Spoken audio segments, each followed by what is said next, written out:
விஜயனுடைய வருகை எப்படி இருக்கும்னா எம்மா அதிமுகவும் போட வேண்டாம், திமுகவும் போட வேண்டாம், நம்ம புதுசா பாத்தீங்கன்னா ஒரு ஆள் வந்திருக்காப்ப நம்ம அவருக்கு போடுவோம் அப்படின்ற மாதிரி ஒரு மனநிலையில ஒரு ஓட்டு போகும்.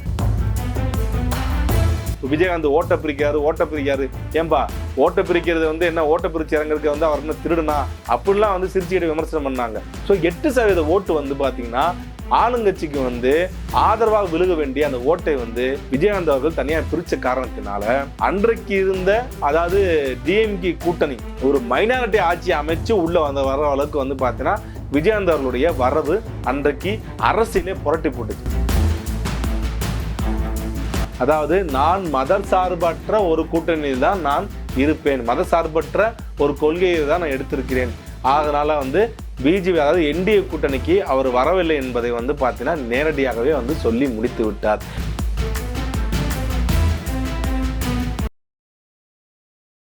அனைவருக்கும் வணக்கம். விஜய் அவர்கள் நேற்று இஃப்தார் விருந்து அதாவது பார்த்தீங்கன்னா மாமல்லபுரத்தில் ஒரு இஃப்தார் விருந்து நடத்தினாரு. அந்த இஃப்தார் விருந்தில் முதன்முறையாக அவரே ஓப்பன் அதாவது வாயை திறந்து ஒரு பேட்டி மாதிரியே கொடுத்துட்டாப்புல. அந்த இஃப்தார் நோம்பில் பேச போனது பார்த்தீங்கன்னா இன்றைக்கு வைரல் ஆச்சு.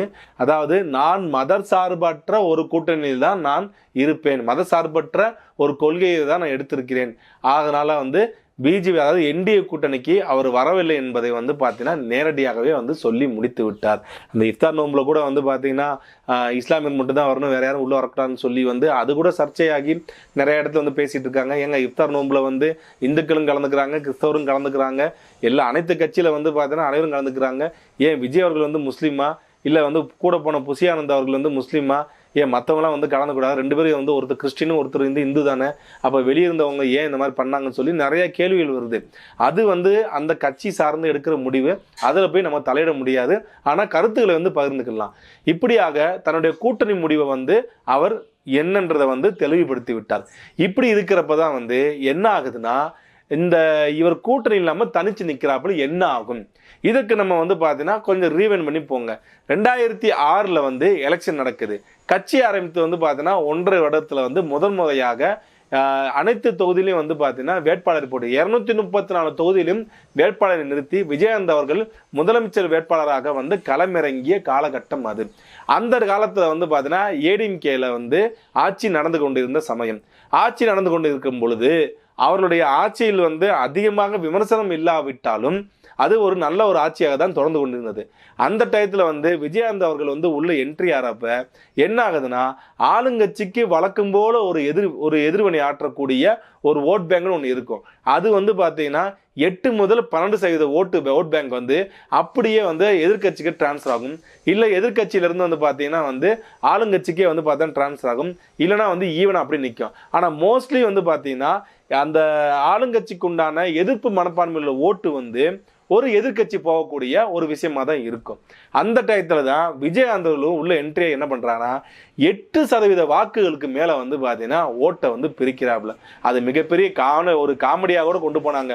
விஜயகாந்த் ஓட்ட பிரிக்காரு ஏன்பா ஓட்ட பிரிக்கிறது என்ன ஓட்ட பிரிச்சு இறங்குறதுக்கு அவர் என்ன திருடுனா அப்படிலாம் சிரிச்சுக்கிட்டு விமர்சனம் பண்ணாங்க. ஸோ 8% ஓட்டு பார்த்தீங்கன்னா ஆளுங்கட்சிக்கு ஆதரவாக விழுக வேண்டிய அந்த ஓட்டை விஜயகாந்த் அவர்கள் தனியாக பிரிச்ச காரணத்தினால அன்றைக்கு இருந்த அதாவது டிஎம்கே கூட்டணி ஒரு மைனாரிட்டி ஆட்சி அமைச்சு உள்ள வர அளவுக்கு பார்த்தீங்கன்னா விஜயகாந்த் அவர்களுடைய வரவு அன்றைக்கு அரசியலே புரட்டி போட்டுச்சு. அதாவது அதிமுக மீண்டும் ஆட்சி அமைக்க வேண்டிய ஒரு கட்டாயத்துல இருந்து ஒரு காலகட்டத்தில இருந்து அதை அப்படியே விஜயகாந்த் அவர்களுடைய 8% வாக்கானது முழுமையாக அப்படியே பார்த்தீங்கன்னா அதிமுக தோல்விக்கு அன்னைக்கு காரணமாச்சு. டிஎம்கேயோட மைனாரிட்டி வெற்றிக்கும் அது காரணமாச்சு. ஸோ எளிதாக பார்த்தீங்கன்னா பெரும்பான்மையே இல்லாமல் காங்கிரஸ் கட்சியினுடைய தயவாலும் பாமக கட்சியினுடைய தயவாலும் மற்ற இதர கூட்டணி கட்சிகள் தயவாலும் அன்றைக்கு கிட்டத்தட்ட 5 வருடங்கள் ஒரு மைனாரிட்டி ஆட்சியை பார்த்தீங்கன்னா அன்றைக்கு நடத்தி முடித்தார் கலைஞர் மு கருணாநிதி அவர்கள். அப்போ வரலாறு இப்பயும் திரும்புமாங்க, இப்போ நடக்குமாங்கன்னா நிச்சயம் நடக்கும்.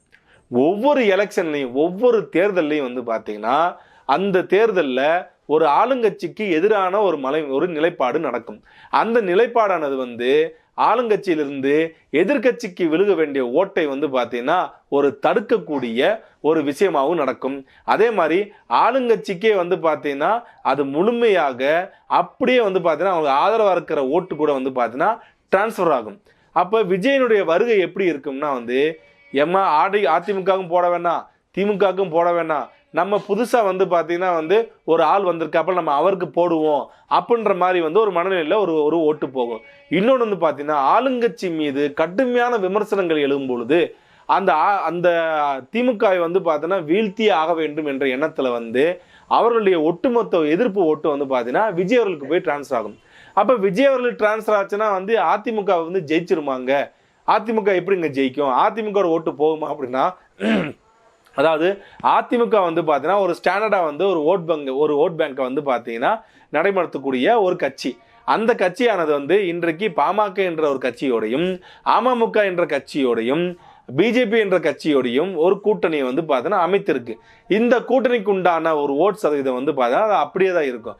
ஆனால் ஆளுங்கட்சிக்கு வந்து பார்த்தீங்கன்னா தோற்கடிக்க வேண்டும் என்ற ஒரு உத்வேகத்தில் வந்து பார்த்தீங்கன்னா ஆட்டோமேட்டிக்காக விஜய் அவர்கள் வந்து ஒரு 8 முதல் 12% ஓட்டு வாங்கினார். ஆனால் அது அதிமுகவுக்கும் திமுகவுக்கும் நேரடி போட்டியிலே இரு கட்சியும் வந்து பார்த்தீங்கன்னா கடுமையாக மோதக்கூடிய ஒரு சூழ்நிலை வந்து ஏற்படும் தான் கலை யதார்த்தமான விஷயம். அதாவது என்ன சார் நீங்கள் ஒரு சார்பு பேசுகிற மாதிரி இருக்குது, அப்புறம் பார்த்தா பொதுவாக பேசுகிற மாதிரி இருக்குது அப்படின்ற மாதிரி தெரியும். நம்ம ஒரு சார்பாவோ இல்லை இந்த சார்பாவோ பேசலைங்க, என்ன ஃபேக்ட்ன்றது சொல்கிறோம். திடீர்னு வந்து பார்த்தீங்கன்னா திமுகவை வீழ்த்தி ஆக வேண்டும் சொல்லி 12% ஓட்டானது திமுகவுடைய ஓட்டிலிருந்து, அதாவது திமுக கிட்டத்தட்ட 40% ஓட்டு வந்து பார்த்தீங்கன்னா அவங்க வாங்க போகிறாங்கன்னு சொல்கிறாங்கல்ல, அந்த 40% ஓட்டில் வந்து கிட்டத்தட்ட வந்து பார்த்தா 8% ஓட்டை வந்து விஜய் அவர்கள் பிரித்து எடுப்பாரானால் அதிமுக வாங்கக்கூடிய 36% ஓட்டில் வந்து 4% ஓட்டை பிரித்து வாங்குவானால் கிட்டத்தட்ட அதிமுகவுக்கும் திமுகவுக்கும் 1% வாக்கு வங்கி தான் வந்து வித்தியாசப்படும். அந்த 1% தான் அவர்களுடைய வெற்றியும் தோல்வியும் தீர்மானிக்கக்கூடிய ஒரு சக்தியாக மாறும். அதைத்தான் விஜய் அவர்கள் வந்து ஒரு தொகுதியோடு ஜெயிக்க மாட்டாருங்க, அவங்க வந்து எதுவுமே கிடையாதுங்க அப்படின்னு சொல்றாங்க. பார்த்தீங்களா, அவங்களும் சொல்லக்கூடிய விஷயம் என்னன்னா தேமுதிக 8% ஓட்டு ஆனது. ஆனால் இந்த முறை வந்து பார்த்தீங்கன்னா விஜய் அவர்களுடைய அந்த அண்டர் 25 18 above இந்த இடத்துல இருக்கிற புது வாக்காளர்களாக இருக்கக்கூடிய அந்த 10% ஓட்டை 90% வந்து அவர் தான் அறுவடை பண்ண போறாரு. ஆளுங்கட்சிக்கு எதிரான ஓட்டுகள் வந்து பார்த்தீங்கன்னா அதையும் அறுவடை செய்தார்னா அவருடைய ஓட் பேங்க் ஆனது நிச்சயமா 12% வரும். நிச்சயமாக வந்து பார்த்தீங்கன்னா அவரும் ஜெயிக்கக்கூடிய ஒரு சாத்தியக்கூறு தான் இருக்காப்புல. ஆனால் அவருடைய கட்சி நிர்வாகிகளான புசி ஆனந்தோ இல்லை ஆதவ அர்ஜுனாவோ இல்லை சிடி நிர்மல்குமாரோ இவங்க ஜெயிப்பாங்களான்றது வந்து அந்த கலை யதார்த்தத்திலிருந்தும் அவருடைய பிரச்சாரம் அவங்களுடைய தேர்தல் வியூகங்களை பொறுத்து தான் வந்து மாறிவிடும். ஆனால் விஜய் அவருடைய ஒரு ஸ்டார் கேண்டிடேட் இருக்கனால கண்டிப்பாக அவர் ஜெயிக்க வேண்டிய ஒரு கட்டாயத்தை இருப்பார்கள். நிச்சயமாக அவர் ஜெயிப்பார் என்பது வந்து பார்த்தீங்கன்னா என்னுடைய நம்பிக்கையாகவும் இருக்குது, சில மக்களுடைய நம்பிக்கையாகவும் இருக்குது, சில அரசியல் விமர்சகர்களுடைய ஒரு அனலிஸ்டாக இருக்கக்கூடியவங்களுடைய நம்பிக்கையாகவும் இருக்குது.